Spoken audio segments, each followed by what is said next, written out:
इस देश में एक और बड़ा फ्रॉड है, अल्पसंख्यक। ये अल्पसंख्यक क्या चीज है भाई? यूएनओ की जो रिपोर्ट है वो कहती है कि टोटल पॉपुलेशन में अगर 1%, 1% लोग हैं जिनकी भाषा, जिसकी पूजा पद्धति खतरे में हो सकती है, वो माइनॉरिटी होंगे और उनको स्टेट का प्रोटेक्शन मिलना चाहिए। लेकिन हमारे यहां ऐसी रिपोर्ट में तो यूएनओ को नहीं मानते, लेकिन उसी यूएनओ के पास पहुंच जाते हैं मोदी की शिकायत करने कि इसको वीजा मत दीजिएगा, ये बड़ा बुरा आदमी है। यूएनओ में तो ऐसे लॉ है कि ऐसे आदमी को मानवाधिकार, इस पे हनन होना चाहिए। लेकिन जो लोग मानवाधिकारों के नाम पर इस देश में 16% हैं, उसे भी मैं झूठी मानता हूं, क्योंकि यह सच्चाई कभी देश को बताई नहीं जाएगी कि सरकार बताएंगी तो इस देश में कहीं रिएक्शन ना हो। जो 16% है इस देश के अंदर, वो माइनॉरिटी हैं। जब इस पे पीआईएल डाली गई सुप्रीम कोर्ट में तो बड़ा लोगों को तकलीफ हुई। उनका अरे हमारी तो दुकानें बंद हो जाएंगी। और जम्मू कश्मीर कमाल की देश है कि पूरे हिंदुस्तान में मुसलमान जो हैं माइनॉरिटी में हैं, सिख माइनॉरिटी में हैं, बौद्ध माइनॉरिटी में हैं, जैन माइनॉरिटी में हैं। पंजाब में हिंदू माइनॉरिटी में हैं, नॉर्थ ईस्ट के कई राज्यों में हिंदू माइनॉरिटीज में हैं।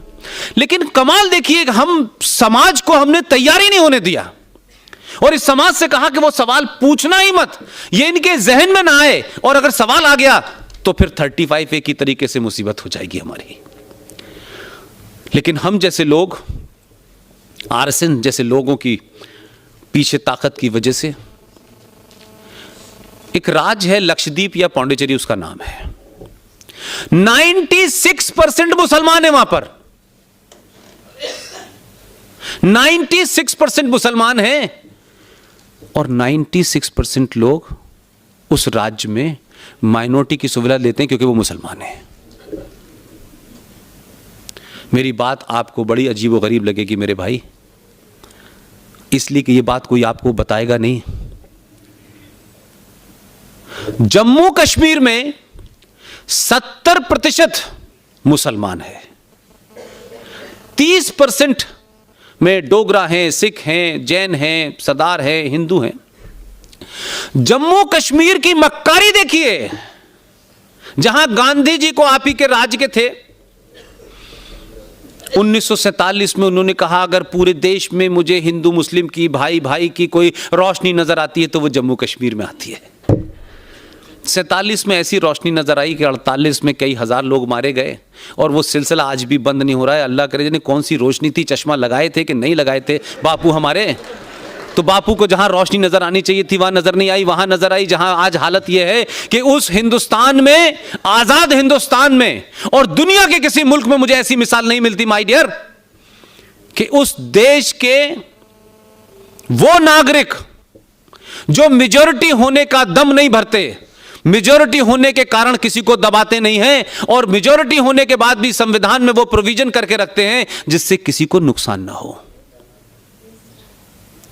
जब उन्हें मारा जा रहा था, जब मस्जिदों का इस्तेमाल किया जा रहा था, जब मस्जिदों में कश्मीर में हथियार रखे जा रहे थे, जब कश्मीर से बाकायदा नाम होता था, टीका लाल टपरू का नाम रात में अनाउंस होता था, सुबह उनके घर के बाहर चिप्पी लग जाती थी, मकान छोड़ दें या तो यहां रहें और औरतों को छोड़ के चले जाएं, नहीं कत्ल होगा।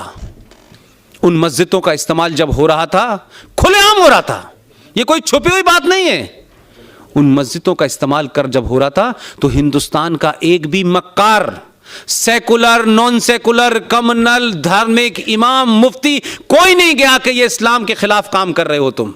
ये इस्लाम में नहीं लिखा है कि तुम किसी पे तलवार मख्स उठा के उसका कत्ल कर दो। जो तुम्हारा पड़ोसी है, जो तुमसे कम है गिनती में, तुम्हें बचाने की जगह तुम उसका कत्ल। एक मुसलमान नहीं मिला मुझे, पूरे देश में नहीं मिला मुझे, एक पार्टी के ऊपर इस देश के अंदर बवाल नहीं मचा, और सुप्रीम कोर्ट ने भी कभी इसका संज्ञान नहीं लिया कि हिंदुस्तान में अगर पहली कोई मॉब लिंचिंग हुई है